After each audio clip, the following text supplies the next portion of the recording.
हुए चर्चित गोलीकांड मामले में पुलिस ने जांच तेज कर दी है। मामले की गंभीरता को देखते हुए एसपी विजय पांडे ने खुद मोर्चा संभाल लिया है और आरोपियों की गिरफ्तारी के लिए ऑपरेशन हंट शुरू कर दिया गया है।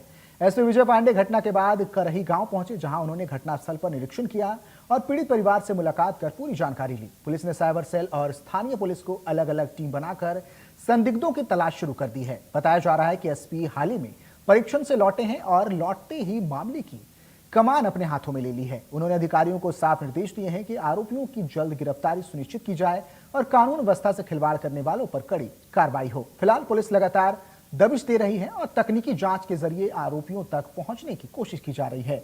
अब देखना यह है कि पुलिस को इस बड़े मामले में कब तक सफलता मिल पाती है।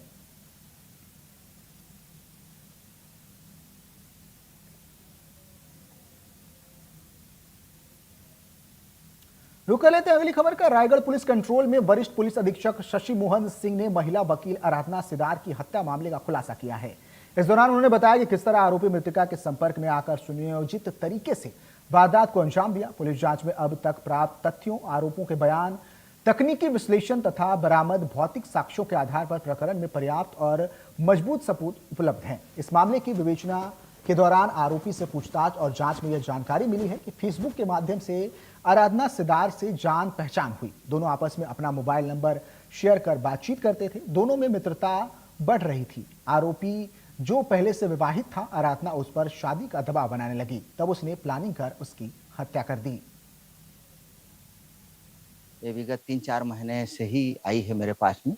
इसके पूर्व अन्य अधिवक्ताओं के पास वो जूनियरशिप कर रही थी और हमारे यहाँ जब तक आती थी 11 से 5 बजे, उसके बाद अपना चले जाती थी। हम लोग पूछते नहीं हैं कि वो माने कहाँ जाते हो, कहाँ थे, हमको कोई मतलब नहीं, काम किए अपना चले जाते हैं।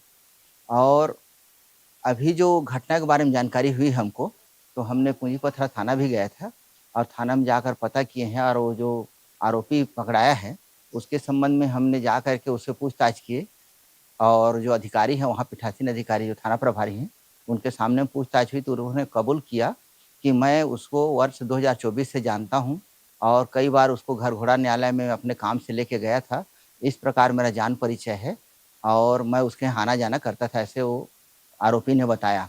और ये बताया कि वो मेरे को अपना शादी करने का दबाव डालती थी। साथ कैसे घटना हुआ और क्या हुआ वो उसकी अंतरात्मा वही समझेगी। जहाँ तक पुलिस की कार्रवाई की बात है तो जैसे ही पता चला कि आरोपी को पकड़े हैं करके, तो मैं और हमारे सहयोगी गोस्वामी जी के साथ में हमने थाना गया और थाना गया, आरोपी को बैठा रखे थे। हमने आरोपी को पूछा। आरोपी निस्संदेह निसंकोच जो है घटना के बारे में बताया। हमने ये भी पूछा कि क्या आपको पुलिस कोई दबाव बना के या आप घटना में संलिप्त नहीं हो, आपको जबरन जो है इस घटना से संलिप्त कराया जा रहा है। इस संबंध में हमने उससे वार्तालाप किया तो उनके द्वारा जो है ऐसा कोई तथ्य उजागर नहीं हुआ हमारे वार्तालाप से कि उसको जो है फैब्रिकेटेड तरीके से अभियोजित किया गया है इस प्रकरण में। पूंजीपथरा के तुमिडी गांव के पास कटेल टिकरा में बरामद हुए मृतिका अनुराधा सिदार के शव पर अपराध पंजीबद्ध करते हुए गंभीरता से कानूनी प्रावधानों का पालन करते हुए विवेचना की जा रही है। आरोपी लोकनाथ पटेल को गिरफ्तार किया गया है। चूंकि मृतिका पेशे से वकील थी, इसलिए हमारे वकील साथियों ने आगे बढ़कर इस प्रकरण में अपनी भूमिका निर्वहन करने के लिए उन्होंने स्वयं को गवाह के रूप में अपने को उपस्थित कराया। 2 विद्वान वकील साहब पुलिस की सहायता के लिए इस प्रकरण में गवाह बने हुए हैं। उनकी उपस्थिति में आरोपी से उसके मेमोरेंडम कथन के आधार पर उसके बताए गए हर बारीक बिंदुओं पर विवेचना करते हुए हर उस जगह से भौतिक साक्ष्य इकट्ठा किया गया है जहां पे आरोपी घटना के पूर्व मृतिका को साथ लेकर गया था और घटना कारित करने के बाद वो जहां गया था।